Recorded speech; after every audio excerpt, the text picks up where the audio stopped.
안녕하세요. 명절이 다가오기 시작하면 며느리들은 머리가 슬슬 아파오기 마련이죠.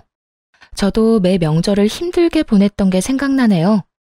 하지만 지금은 아주 편하게 명절을 보내고 있죠.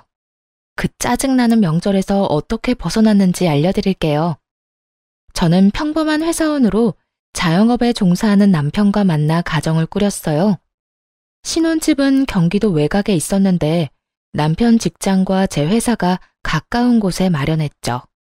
결혼 초반에는 명절에 대한 스트레스가 그렇게 크지는 않았어요.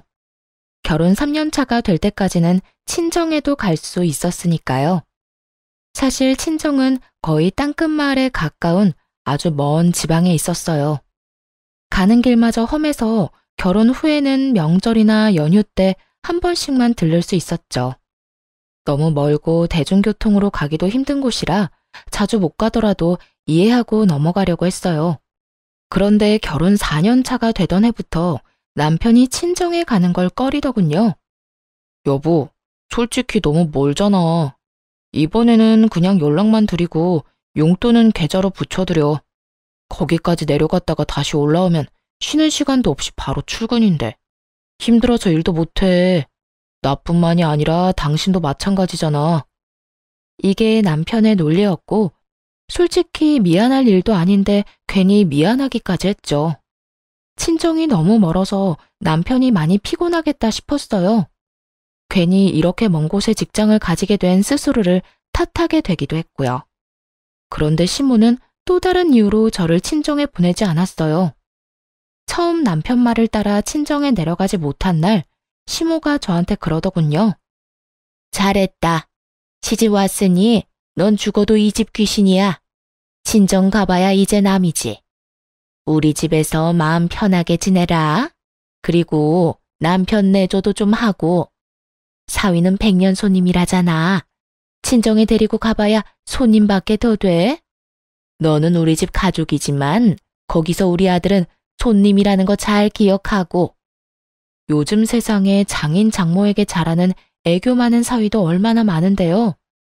100년 손님이라니 그만큼 남편이 처가에 싹싹하게 굴지 못한다는 뜻이잖아요. 그런 옛말을 들먹이며 친정에 내려가지 못하게 하는 시모도 웃겼어요. 그래도 그때는 그냥 그러려니 하고 넘겼죠. 모든 시어머니가 그렇듯 우리 시모도 똑같이 밉상짓을 하는구나. 정말 딱 거기까지만 생각했죠. 근데 점점 남편의 행동이 신경을 살살 긁었어요.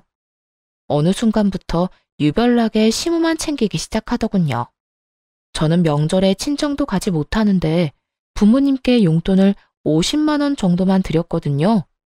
그런데 남편 놈은 시댁에 용돈 50만 원을 드리고 몸에 좋은 건강기능식품에 각종 과일 그리고 선물 세트까지 사서 들고 가더라고요. 좀 불공평하다 싶어서 한마디 했죠. 용돈도 드리는데 꼭 그렇게 선물을 많이 사야겠어? 우리도 돈이 없어서 생활비도 아끼는데. 아무리 그래도 그렇지 이렇게 많이 쓰는 건 좀 아닌 것 같아. 부모님한테 쓰는 거잖아. 이 정도는 해드려야 부모님도 든든하실 거야. 그리고 무리하는 거 아니거든? 그럴 거면 우리 집에도 좀 보내주지 그랬어? 왜? 처가댁 부모님은 부모 아닌가? 사서 들고 가기에는 처가댁이 너무 멀잖아. 나중에 하나 보내드릴게. 그리고 명절에 보내면 택배 대란 때문에 다 상하고 문제 생길 텐데 그러지 말고 명절 끝나고 보내드리자. 말은 그렇게 해놓고 매번 까먹기 일쑤였죠. 그런데 그 뒤로도 남편 놈은 친정에 아예 갈 생각을 안 하더군요. 어쩌다 한두 번이야 이해하고 넘어갈 수 있었지만 2해, 3해를 넘어가니 솔직히 짜증이 났어요. 이번에는 친정에 내려가야 한다고 말하면 남편 놈이 항상 이렇게 말하는 거예요. 장인어른이랑 장모님이 우리가 내려가는 걸 좋아하시겠어? 얼굴 잠깐 보고 다시 올라가야 하는데. 부모님들은 우리 불편한 거 안 좋아하셔. 불편하게 왔다 갔다 하는 걸 걱정하시고. 그리고 내 생각은 안 해. 내내 운전은 나만 할 텐데 장장 6시간을 운전대 붙잡고 있다고 생각해봐. 그게 인간이 할 짓이야? 그럼 내가 운전하면 되지. 어떻게 2년이 넘도록 친정을 한 번도 안 갈 수가 있어? 그럼 혼자라도 내려갔다 오게 차라도 사줘. 장롱 면허 10년째인 너한테 차를 어떻게 맡겨? 그리고 혼자 절대 못 보내. 당신 혼자 내려가 봐. 장모님이 나한테 전화하셔서 무슨 일 있냐고 하실 거 아니야? 넌 부모님 걱정하게 만들고 싶어? 그럼 어쩌라고. 우리 친정에는 평생 안 갈 생각이야? 누가 평생 안 간대? 시간 나면 가는 거고. 이번만 날인 것도 아니잖아. 좀 기다려봐. 때 되면 다 갈 거라니까. 아휴, 한 대 탁 때려주고 싶을 정도로 얄미운 남편 때문에 속이 문드러졌어요. 그런데 이런 제 속을 더 파사삭 부서뜨리는 존재가 하나 더 있었어요. 바로 손아래 신우였죠. 신우는 시댁과 먼 곳에 살았는데 어떻게 된 건지 명절 낮이면 도착하더라고요. 우리 부부보다 2년 늦게 결혼했는데 결혼 후 쭉 명절 당일 낮에 자기 친정에 오는 신우가 정말 얄밉기 짝이 없었죠. 왜냐면 시댁이 신우한테는 친정이니까 완전히 주인처럼 행세하곤 했거든요. 찬물 좀 내와라. 식사가 형편이 없다. 도대체 언니는 시댁 와서 하는 게 뭐냐. 저한테 이런 평가질이나 하고 말이죠. 함께 있기 너무나 힘든 존재가 바로 신우였죠. 그런데 시모가 저한테는 친정에 가지 말라고 해놓고선 신우에게는 빨리 오라며 맛있는 거 많이 해놨다고 전화하는 걸 듣게 됐어요. 순간 짜증이 확 치밀어 올랐죠. 아무리 그래도 그렇지 며느리는 친정에 안 보내주면서 딸더러 빨리 오라고 하다니 듣는 며느리 기분이 좋을 리가 없잖아요. 도저히 참을 수가 없어서 신우에게 명절 전날 전화를 했죠. 아가씨, 이번 명절에는 본가 오지 말고 아가씨 시댁에서 시간 보내세요. 올 필요 없을 것 같아요. 아니, 새언니가 왜 나한테 집에 오라 마라 해요? 우리 부모님 집인데 왜 언니가 나를 못 오게 하냐고요. 참나 기가 막혀서. 지금 이게 뭐 하는 짓이에요? 우리 엄마도 새언니 이러는 거 알아요? 어머님은 모르시는데 아마 제 의견에 동의하실걸요? 지금 뭘 모르는 것 같은데 어머님은 아가씨가 집에 오는 거 싫어하세요. 그러면서 평소 시모의 지론을 신우에게 말해줬어요. 며느리는 친정에 자주 가면 안 된다는 그 지론 말이죠. 할 말이 없어 열받았는지 신우가 전화를 뚝 끊더군요. 그리고는 바로 시모에게 전화를 했나 봐요. 명절 전날이라 시댁에 함께 있었는데 옆에 있던 시모가 전화를 받더군요. 그래, 딸. 왜 전화했어? 엄마, 새언니가 나더러 집에 오지 말래. 엄마가 나 집에 오는 거 싫다고 했어? 뭐? 내가 왜 그런 소리를 해? 얘, 너 도대체 우리 딸한테 무슨 소리 한 거야? 왜 오지 말라고 한 거니? 시모가 화들짝 놀라서는 저한테 화를 내며 묻더라고요. 그래서 아무 생각 없는 척 시모에게 태연스레 말했죠. 어머님이 저한테 말씀하셨잖아요. 며느리가 친정 자주 가는 거 보기 싫다고요. 죽어서도 이 집 귀신인데 친정 가면 뭐 하냐고. 그러니까 저도 몇 년째 친정에 안 보내고 있으시잖아요. 안 그래요? 항상 그렇게 말씀하시길래 아가씨한테도 어머님 생각 말해드렸어요. 어머님은 며느리가 친정 가는 거 싫어한다고. 아가씨도 며느리인데 이 집에 오지 말아야 하는 거 아닌가요? 그 이야기를 듣던 시모는 순간 벙찐 모양이었어요. 다 자기가 한 말이었으니까요. 그걸 신우에게 대입해서 그대로 돌려줄 줄은 생각도 못했나 봐요. 그때 신우가 전화로 그러더군요. 이 언니 웃기네. 어떻게 며느리랑 딸이 똑같아요. 당연히 다르지. 똑같죠, 남의 며느리인 건. 근데 다른 게 있긴 해요. 아가씨랑 저랑은 시어머니가 다르잖아요. 아가씨는 상식적이고 친절하고 좋은 시어머니 만났나 보네요. 추석 당일 아침에 밥만 먹이고 바로 친정에 보내주는 거 보면. 근데 저는 다르거든요. 지금 몇 년째 친정을 못 가는 건지 모르겠어요. 가고 싶다고 해도 참으라고만 하고 가서 좋을 거 없다고만 하시는데 남의 집안 며느리 된 딸은 어찌나 집으로 부르시는지. 이래서 사람을 잘 만나야 하나 봐요. 이렇게 말하자 이번에는 신우가 아무 말도 못하더군요. 더 말해봐야 자기 엄마 얼굴에 침 뱉는 꼴만 되니까요. 게다가 내일 있을 명절 잔치를 위해 시댁 친인척들이 다 모인 자리여서 그런 말을 떠들어대니 친척들도 불편한 기색을 내비치더군요. 남의 집안일이라 대다수가 못 들은 척하는 것 같았어요. 그리고 그분들도 알게 된 거죠. 이 집 식구들이 명절에도 며느리를 친정에 안 보내준다는 걸요. 졸지의 시모는 속 좁고 며느리 생각 안 하는 못된 시어머니가 되어버렸어요. 그게 분했는지 저를 한껏 째려보더라고요. 그때 남편이 제 팔을 붙잡으며 밖으로 끌고 나갔어요. 당신 왜 이래? 왜 이런 좋은 날 기분 나쁜 소리를 하냐고. 내가 나중에 처가 때 가준다고 말했잖아, 때 되면. 그때가 대체 언젠데? 벌써 2년 동안 친정을 한 번도 못 갔어. 친정이 해외야? 제주도야? 울릉도, 독도야? 섬도 아닌 대한민국 내륙인데 왜 못 가? 처음에는 당신 피곤하다고 해서 나도 이해했어. 근데 계속 안 가겠다는 건 의도가 뻔하잖아. 야, 그런 이야기가 아니잖아. 내가 뭐 평생 안 간대? 가긴 갈 건데 요새 좀 피곤해서 못 간 거지. 참나, 명절에 시댁을 가면 친정도 가는 게 상식이야. 당신 동생처럼. 시누이 시댁은 상식적으로 행동하던데 왜 당신네는 안 그런 짓만 골라서 해? 아무리 시어머니가 달라도 그렇지. 내가 그냥 재수가 없는 거야? 그래서 이런 시어머니랑 남편 만나는 통에 친정 못 간 거냐고. 아무리 그래도 친인척들 다 있는 데서 그런 말 하면 우리 엄마는 뭐가 돼? 뭐가 되긴? 상식 없고 속 좁은 시어머니가 되는 거지. 근데 틀려? 맞는 말이잖아. 당신처럼 어머님도 나 친정 못 가도록 매번 막으셨어. 몰랐지? 주말에 나 혼자라도 가려고 하면 매번 시댁에 오라고 해서 일 시키신 분이야. 그러면서 당신 내조해야 하니 친정에는 관심 끄라고 하셨고. 주변 사람들도 그런 사정을 다 알아야 내가 덜 억울하지 않겠어? 어쨌든 나 이번에는 무조건 친정 갈 거야. 당신은 오든지 말든지 마음대로 해. 그렇게 말하고 남편 차키를 챙겨서 밖으로 나왔어요. 그리고 남편 차를 타고 친정으로 내려왔죠.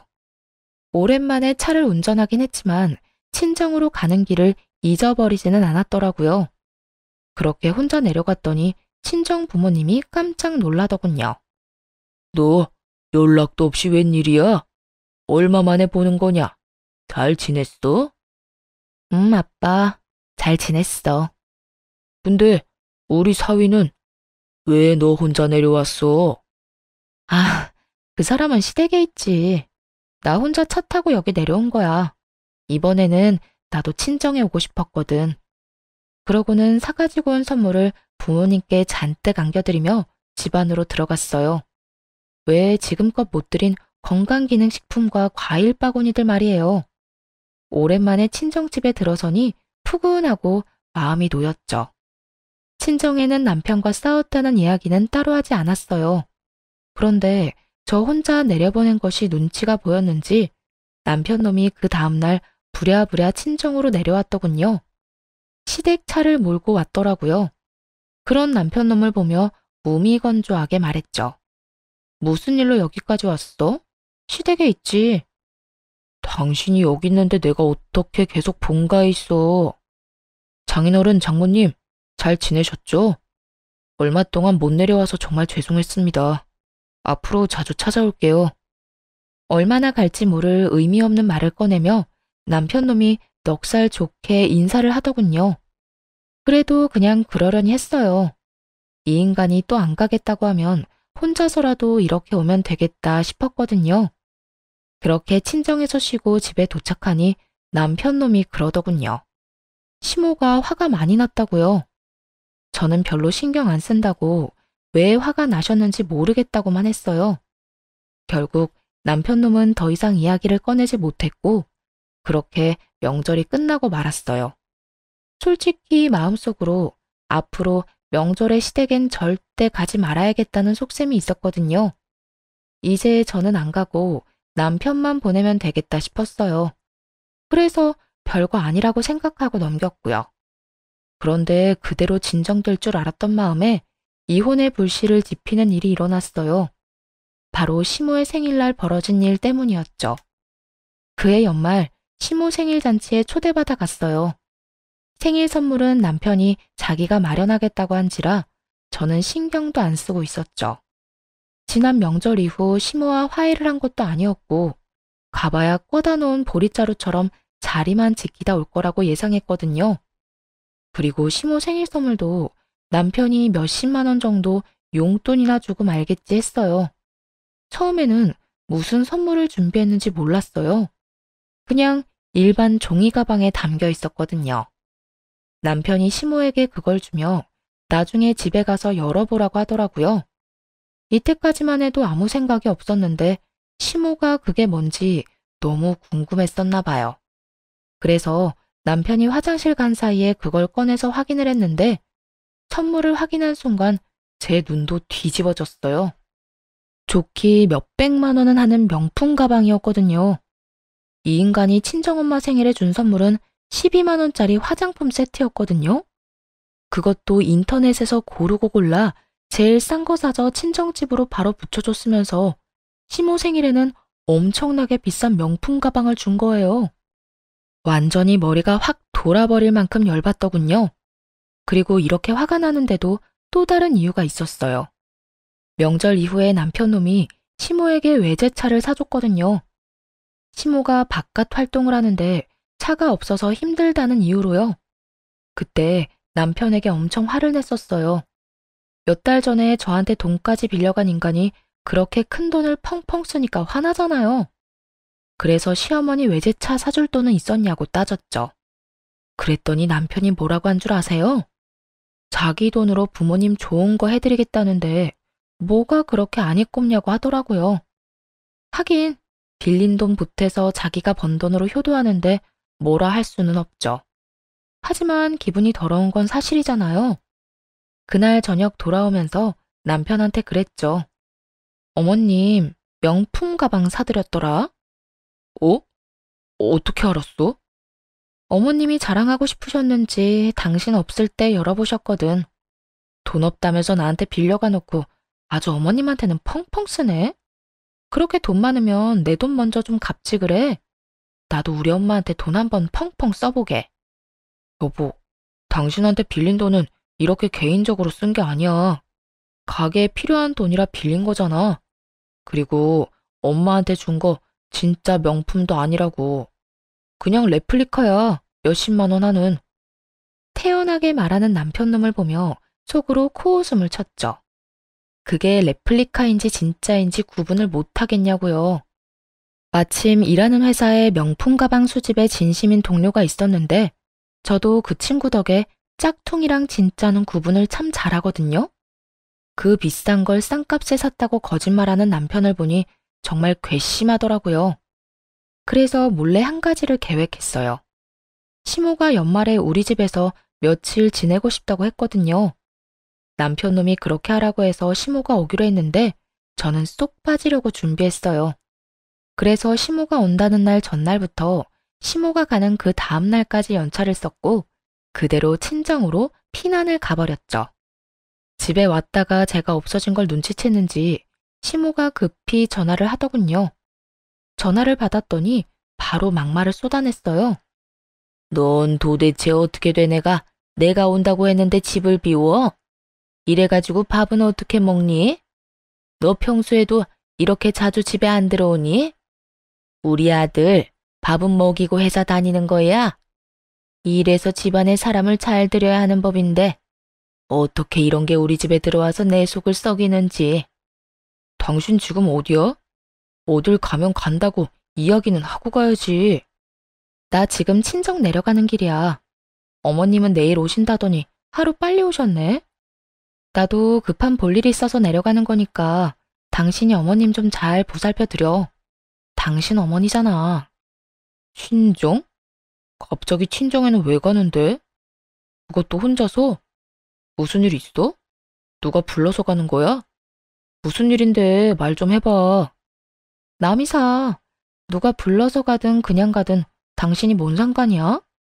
결혼하고 지내면서 처가댁에는 전혀 관심 없었던 사람이 지금처럼 앞으로도 관심 끄고 살아.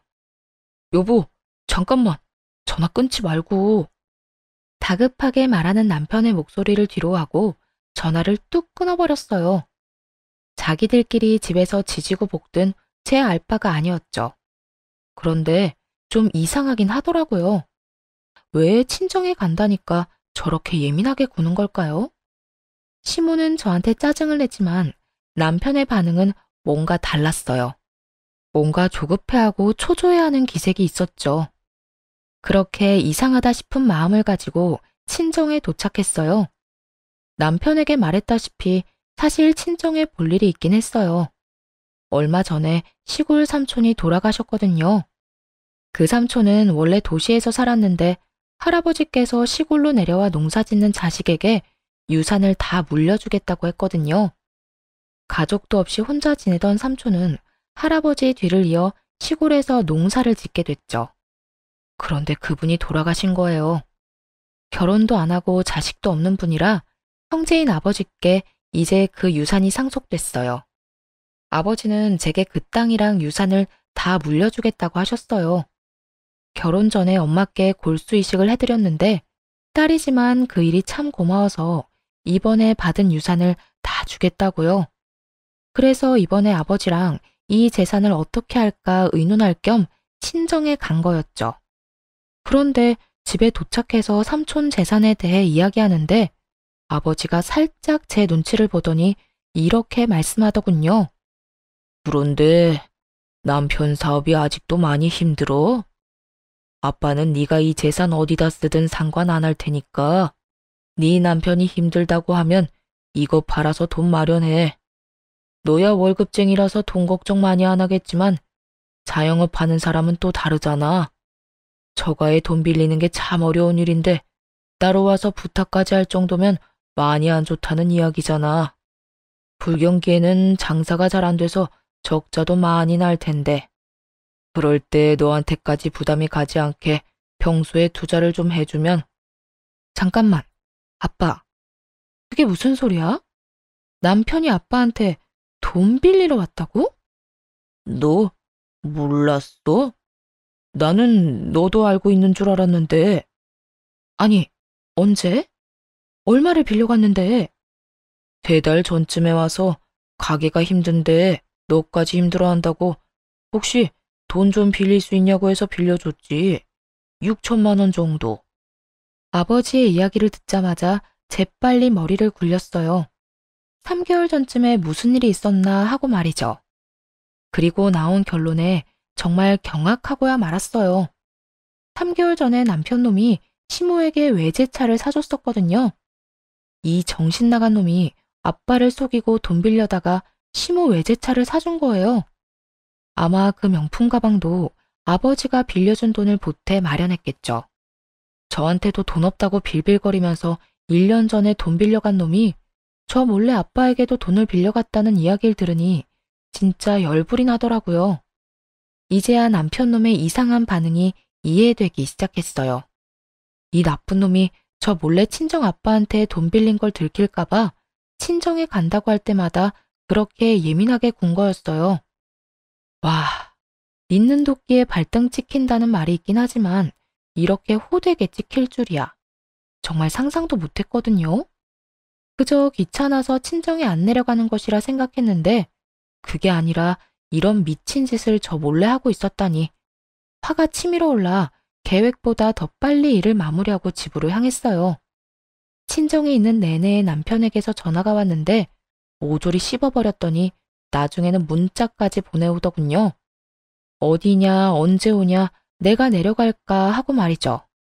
그래서 답장을 딱 하나 보냈어요. 지금 올라간다. 라고요. 그렇게 집에 도착했더니 시모는 없고 남편 혼자 있더군요. 뭔가 불길함을 느낀 건지 남편 놈이 눈치를 보더니 이렇게 말했어요. 친정에는 왜 갔다 왔어? 장인어른 장모님 아무 일 없으시지? 아무 일도 없으셔. 근데 오늘 우리 사이엔 무슨 일 있을 거야. 나 당신이랑 이혼할 거거든. 갑자기 그게 무슨 소리야? 이혼이라니. 친정에 갈 때마다 어머님께 한 소리 들어야 하는 것도 짜증나고 쉬는 날에도 내 맘대로 못 쉬는 거 진짜 열받아. 그냥 이혼해. 더 이상 이렇게는 못 살아. 일부러 돈 관련해서는 입도 벙긋 안 했어요. 남편 놈이 대체 언제 이야기할까 궁금했거든요. 그런데 예상과 달리 먼저 돈 이야기를 안 하니 남편 놈이 완전히 당황하더군요. 이혼을 하게 되면 저에게 빌려간 돈을 당연히 갚아야 할 테고 그뿐만이 아니라 장인어른한테 빌린 돈도 갚아야 했죠. 그걸 생각하니 아득했는지 똥줄 빠진 것처럼 안절부절 못하더라고요. 그렇게 이혼 소송을 진행했어요. 물론 남편은 절대 안 된다고 했는데 그냥 비웃어줬죠. 이혼이 자기 혼자 안 하겠다고 안 할 수 있는 게 아니잖아요. 그런데 이혼 소식을 어떻게 전해 들었는지 시모가 전화를 써요. 네가 이혼하자고 했다며? 니깎게 뭔데 우리 아들한테 이혼하자는 거야? 걔가 뭐 잘못한 게 있는데? 나도 그렇고 아들도 그렇고 우리는 떳떳해. 뭐 쫄기라도 할 줄 알았어? 이혼하자면 하는 거지. 그런데 네가 그래봐야 위자료 한 푼도 못 줘. 그리고 네가 결혼할 때 받아간 결혼자금 그거 고스란히 뱉어내고 이혼해라. 아니면 이 이혼 절대로 못 해주고 끝까지 쫓아가서 그 돈 다 받아낼 생각이야. 그러니까 도망칠 생각하지 말라고 미리 경고하려고 전화했다. 시모의 기세가 아주 등등하더군요. 뭐 이해할 수 있었어요. 시모는 아무것도 모르고 있었으니까요. 그러니까 이렇게 커다란 폭탄을 던질 거라는 상상도 못하고 거만하게 구는 거겠죠.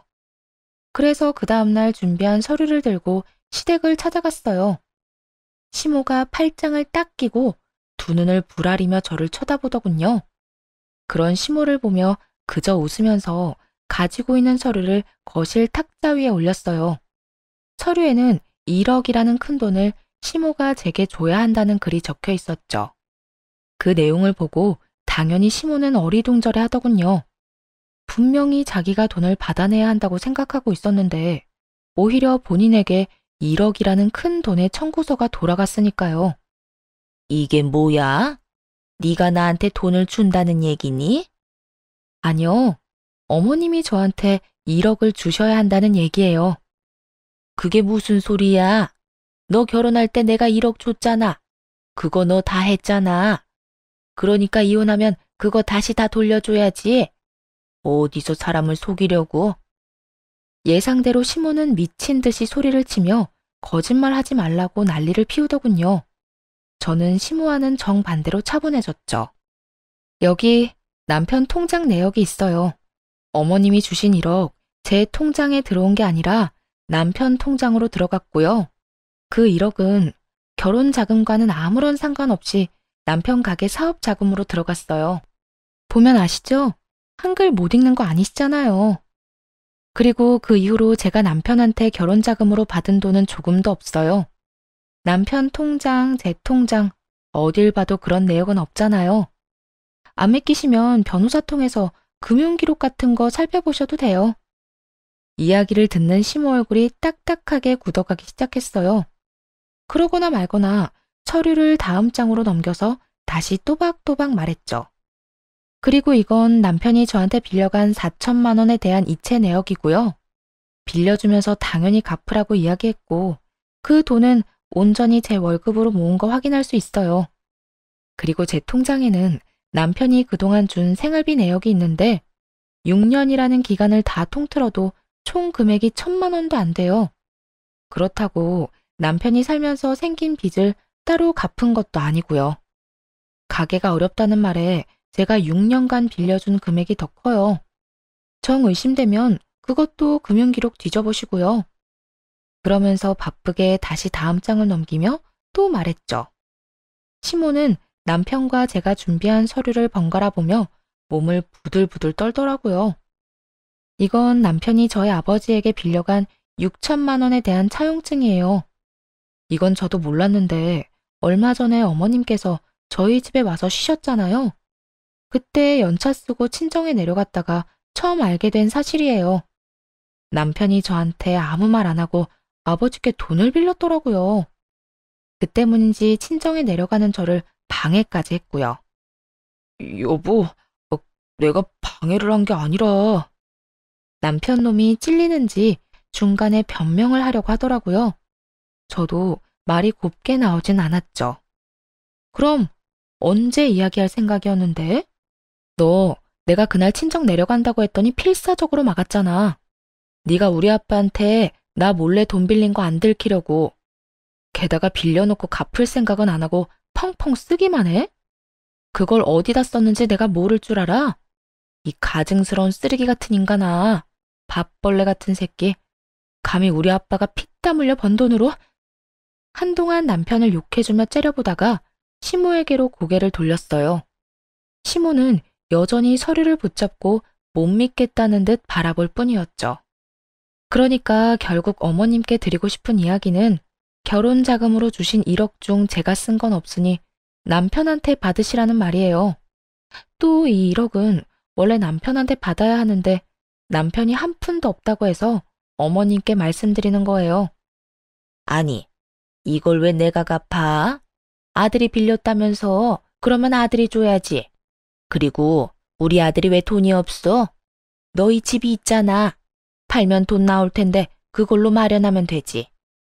그 말을 듣고 조용히 다시 서류를 한 장 더 넘겼어요. 그 집은 저랑 제 친정 부모님이 돈을 모아서 산 집이고요. 그 집에 남편의 지분은 조금도 없어요. 그렇기 때문에 팔 수가 없네요. 전 팔 생각이 없으니까요. 그리고 남편이 빌려간 그 돈이 어디에 들어갔는지 제가 다 알고 있거든요. 어머님이 받으신 외제차 그리고 명품 가방. 그것들 다 남편이 저랑 친정아버지한테 돈 빌려서 사드린 거예요. 그러니까 남편 대신 어머님이 그거 팔아서라도 갚아주셔야죠. 그러자 남편 얼굴이 일그러지더군요. 제가 남편의 상황을 모르길 바랬던 것 같았어요. 이런 돈 이야기 없이 이혼하자고 했을 때 혹시 진짜 모르나 하고 기대했겠죠? 그런 기대를 마지막 순간에 철저히 무너뜨려주는 게 진짜 복수고요. 남편에게 백날 돈 갚으라고 말해봐야 타격감 제로일 테고 이렇게 가족 앞에서 이야기해야 수치심과 두려움이 배가 될 테니까요. 아들아, 저 말이 진짜야? 다 참말이냐고.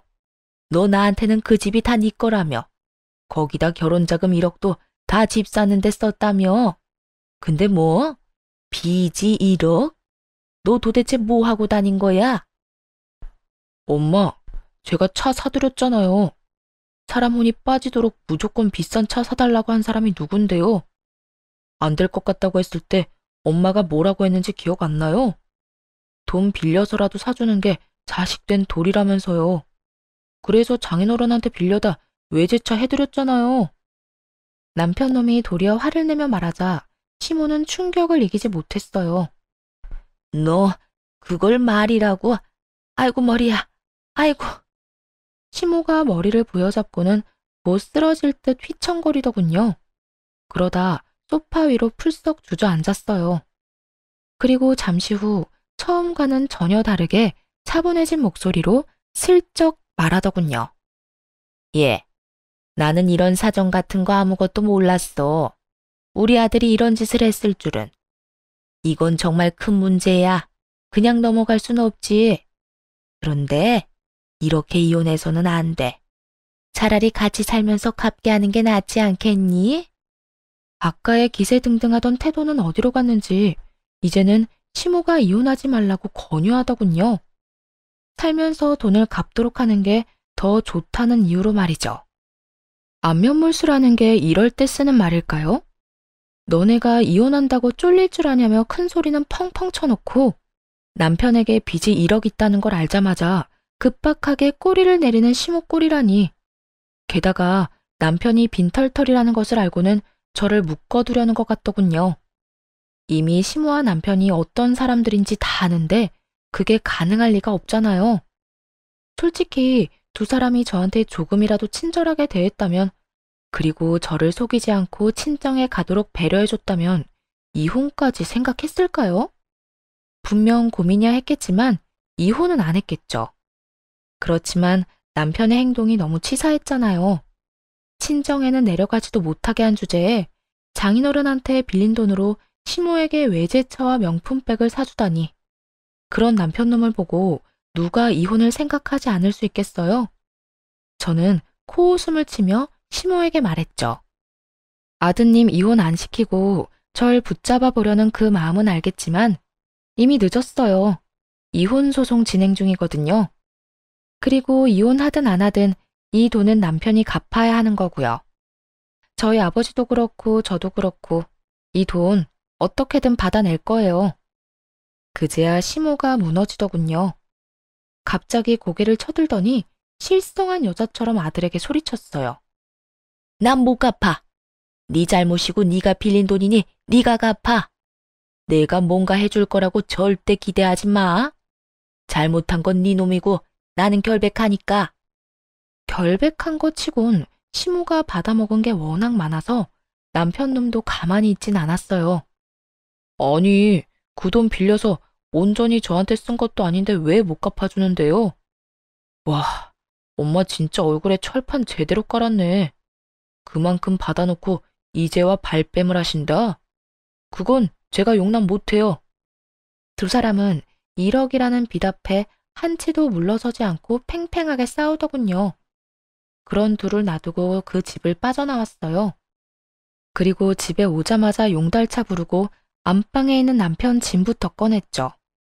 그런데 어느새 남편놈이 집에 슬그머니 들어오더니 짐을 싸는 걸 보고 저를 말리려고 하더군요. 여보, 진짜 이럴 거야? 나 정말로 내보낼 거냐고. 우리가 함께 산 세월이 몇 년인데 이런 식으로 내보내는 건 좀 아니지 않아? 내가 어떤 식으로든 갚는다니까? 그 돈은 당연히 갚아야 하는 거고 당신은 이 집에 대한 지분이 하나도 없잖아. 결혼할 때 한 푼도 안 내고 이 집에 들어온 건 너야. 그때도 당신 가게 힘들다고 해서 어머님한테 받은 돈도 당신이 모았다던 결혼 자금도 다 가게로 들어갔지. 솔직히 그것도 의문이긴 해. 그 돈은 시댁에 안 갖다 바쳤어? 나 당신한테 제대로 생활비 받아본 적 한 번도 없어. 그것만으로 이미 아웃이고 어차피 이혼하고 나갈 텐데 뭐하러 굳이 같이 살아? 보기 싫은 얼굴 쳐다보면서. 그러니까 미리 좀 나가. 알았어? 하나부터 열까지 너무 맞는 말만 하니 남편도 더 이상 아무 말 못하더군요. 뭐 입이 10개라도 할 말이 없었겠죠. 자기가 뭘 잘했다고 이 집에 남겠다 어쩐다 이야기하겠어요? 그리고 시모와 남편을 위한 진정한 지옥은 며칠 뒤부터 시작됐어요. 이혼에 대한 전말을 모두 듣게 된 친정아빠가 완전 열받으셨거든요. 그딴 놈도 하나뿐인 사위라고. 내가 노후 자금으로 모아놨던 자금까지 빌려줬는데 널 속이고 그딴 짓을 했다고? 널 친정에 못 가게 한 것도 모자라 지 엄마 외제차랑 명품백을 사줬단 말이야. 차라리 너한테 선물을 사줬다 하면 내가 그 돈 받을 생각 안 했을지도 몰라. 그런데 감히 내 딸한테도 돈을 빌려놓고 나한테까지 돈을 빌려? 그건 절대로 용서 못하지. 지옥까지 쫓아가서라도 그 돈 받아내고야 만다. 그렇게 선언한 친정아빠는 정말로 그 먼 곳에서 한달음에 올라오셨어요. 그러고는 남편이 시모에게 사준 외제차 뒤를 졸졸 쫓아다녔죠. 완전히 대놓고 쫓아다닌 게 아니라 몰래 뒤만 쫓다가 시모가 지인들을 만나는 것 같으면 마치 우연히 마주친 적 다가가 이랬대요. 아이고, 잘 지내고 계신 것 같아서 보기 좋습니다. 이제 그쪽 아드님하고 우리 딸이 이혼한 건 아시죠? 그런데 그쪽 아드님이 나한테 빌려간 돈을 안 갚아서 이렇게 찾아왔어요. 아드님이 그러는데 자기는 돈이 없으니 엄마한테 가서 받으라고 하더라고요. 저도 노후를 위해 힘겹게 마련한 돈이라 없으면 크게 곤란해서 말이죠. 그쪽 아드님이 나한테 빌린 그 돈으로 자기 엄마 외제차를 사줬다고 하는데 그게 바로 이 차죠? 아이고, 참 좋아 보이네. 아니, 사돈은 왜 이럴 때까지 찾아와서 그런 이야기를 해요? 저는 우리 아들이 빌린 돈이랑은 아무런 상관이 없는 사람이에요. 상관이 없어? 당신 아들이 저지른 짓이고 그동안 당신이 그 돈 다 썼잖아. 그러면 양심상 대신 갚아줘야 한다는 생각은 안 들어요? 돈이 없으면 이 차랑 그 어깨에 걸려있는 가방을 팔아서라도 마련하셔야지. 그러니까 돈은 빌린 사람한테 갚아달라고 해야지. 왜 빌린 사람 엄마한테 이렇게 난리를 치냐고요? 아니, 상관이 왜 없어요? 그쪽이 아들을 잘못 키웠잖아요. 그리고 우리 딸 친정에도 못 가게 하고 이 집에서 매번 일 시키고 괴롭혔다면서요. 내가 그 이야기를 듣고 어찌나 속이 이상한지 밤에도 잠이 안 와. 남의 귀한 딸 데려다가 막 부리는 것도 모자라서 부모도 못 찾도록 만들어. 쌍으로 정신이 나간 것들. 뚫린 입이라고 아무 말이나 짓거리는 거 봐. 어쨌든 그쪽 아드님이 빌려간 1억 가지고 있는 걸 팔아서라도 마련하시라고. 당신 다니는 곳이 어디든 다 쫓아다니면서 그 돈 다 받아낼 거요. 앞으로 만날 지인들한테 아들 새끼가 사고친 거 다 알리고 싶으면 마음대로 하쇼. 난 안 말릴 테니까. 아빠의 말에 무시무시함을 느꼈는지 시모는 그 뒤로 사람을 만나지 않고 집에 틀어박히더군요. 시모가 밖에 나오지 않자 아빠는 이제 남편을 쫓아다녔어요. 아빠 돈이랑 제 돈까지 당장 갚으라고요. 결국 주변에 사람이 있든 말든 상관없이 쪼아대는 아버지 때문에 남편 놈은 시모의 반대를 뒤로하고 명품 가방과 외제차를 팔아 돈을 마련했어요. 그렇지만 아무리 좋은 외제차의 명품 가방이라도 중고잖아요. 당연히 살 때만큼의 돈을 마련하기는 어려웠죠. 비싼 만큼 감가가 어마무시하잖아요. 그래서 어쩔 수 없이 시댁집을 담보로 대출을 받아 저와 아버지에게 갚았더군요. 그 돈을 갚을 때 남편이 저한테 한마디 했어요. 정말 독하다 독해. 진짜 이렇게까지 해야 해? 우리가 하루 이틀 같이 산 것도 아니고 몇 년을 함께 살았는데 나는 적어도 장인어른이 좀 더 상식적인 방법으로 돈을 받아갈 거라고 생각했어. 그런데 이게 뭐야? 주변 사람들한테 소문 다 내고 나를 못 살게 굴면서까지 돈을 받아갔어야 했어? 당신 왜 이렇게 사람이 못 됐어? 당신 아버지도 그렇고. 우리 아빠 욕하지 마. 독한 걸로 치면 네가 최고지. 넌 그럼 얼마나 상식적이길래 우리 집 무시하고 시댁에만 돈 쳐바르면서 효도했어? 솔직하게 말해서 네가 시댁에 효도할 때 친정에도 똑같이 해줬으면 내가 이랬겠냐고. 입장 바꿔놓고 생각해봐. 내가 우리 엄마한테만 몇백만 원짜리, 몇천만 원짜리 물건 사주고 너희 엄마한테는 10만 원짜리 화장품 사주면 어떻겠어? 기분 더럽겠지. 그래놓고 나한테 친정에도 가지 말라고 하고. 안 당해보면 모르는 거야. 그래서 당해보라고. 네가 그 입장이 되어봐야 그게 무섭고 힘든 일인 걸 알지. 왜 나 혼자 그 더러운 행동에 피해봐야 하는데? 너도 느껴봐. 아니, 솔직히 아들이 부모님한테 효도한 게 큰 죄는 아니잖아. 아무리 그래도 이렇게 하면 나랑 엄마는 앞으로 어떻게 살아? 야, 나는 네 심보가 고약하고 괘씸해서 용서를 못하는 거야. 능력도 안 되는 게 처갓집에서 돈 빌려다가 효도를 그렇게 하면서 막상 돈 빌려준 처갓집은 무시했지. 게다가 그게 찔려서 마누라는 친정에 가지도 못하게 하고. 가슴에 손을 얹고 네 놈이 한 짓거리를 생각해봐. 결국 이혼도 돈을 받아내는 것도 완벽하게 해결됐어요. 그렇게 전 남편과는 더 이상 만날 필요가 없어졌죠. 그 이후로 몇 번이나 연락이 왔지만 다 무시했어요. 전화한 이유야 뻔했으니까요. 그래서 용서해달라는 말은 필요 없으니 연락하지 말라고 몇 차례 문자를 보냈더니 더 이상 연락이 없더군요. 전 남편과 이혼하고 나서 저는 매년 명절이 되면 친정집으로 내려갔어요. 이혼을 하고 돌아온 저를 친척들은 반갑게 맞아줬죠. 그딴 놈이랑 잘 헤어졌다고 정신 나간 놈이라고 말해줬어요. 결국엔 저와 아빠, 친정까지 다 말아먹었을 놈이라고 다들 욕을 얼마나 하는지. 그 욕만 듣는데도 배가 든든하게 부를 정도였어요. 그렇게 친정집에 있으면서 오랜만에 SNS를 했더니 신우의 게시글이 떡하니 올라왔더군요. 보니까 해외여행이라도 간 것 같았어요. 신우와 그 아이들이 이국적인 건물 앞에서 사진을 여러 장 찍었더라고요. 그러면서 명절 연휴에 해외에 놀러 갔다는 문구까지 썼더군요. 명절 때마다 친정에 오고 싶어 안달이 날 정도였던 신우가 웬일로 친정이 아니라 해외에 갔는지 궁금했어요. 그리고 나중에야 그 이유를 알 수 있었죠. 전 남편과 전 시모가 빈털터리가 되고 나서 신우에게 손을 벌리려고 한 것 같더군요. 하긴 지인들에게 허세 부리고 싶어서 아들놈 들들 볶았던 시모잖아요. 당연히 신우에게도 똑같이 행동했겠죠. 눈치 빠른 신우는 그러기 싫어서 명절에 해외여행을 하고 있는 거였어요. 매년 떠들썩하게 사람 많던 시댁에 결국 찬바람만 쌩쌩 불고 있는 상황인 거죠. 게다가 들어보니 전 시모와 전 남편의 관계는 더욱 악화일로를 걷게 됐더라고요.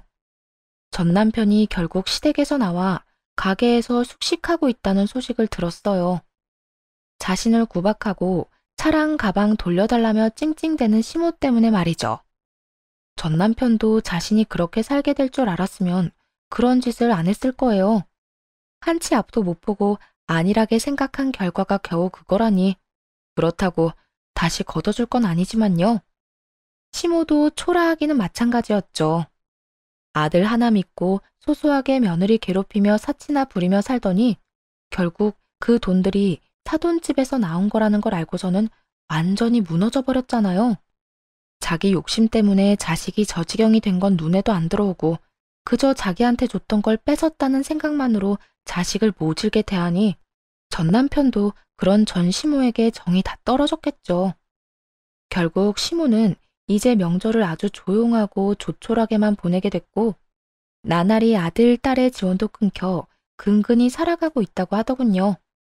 뿌린 대로 거둔 꼴이 참 웃겼죠. 이렇게 저는 그 지옥 같은 시댁의 명절에서 벗어날 수 있었어요. 이혼한 걸 절대 후회하지 않아요. 더러운 꼴 보기 전에 떠나는 것도 좋은 방법일 수 있답니다. 긴 글 읽어주셔서 감사해요. 좋은 날 보내시길 바랄게요.